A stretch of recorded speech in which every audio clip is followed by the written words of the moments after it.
Les États-Unis d'Amérique en 2000 pensaient que la Chine ne deviendrait pas une superpuissance avant 2030. On voit qu'elle est déjà, depuis quelques années, déjà une superpuissance, la Chine.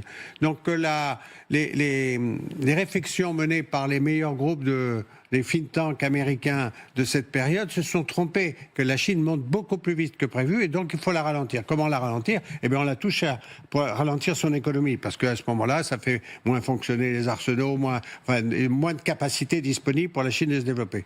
Donc c'est ça. Alors évidemment, après, on a cette agitation brouillonne, qui paraît brouillonne.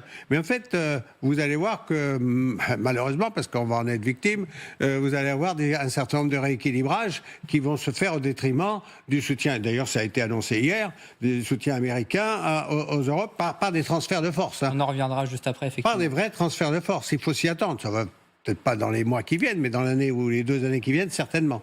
Vincent Crouzet, ça paraît brouillon, mais finalement, tout est bien calculé ?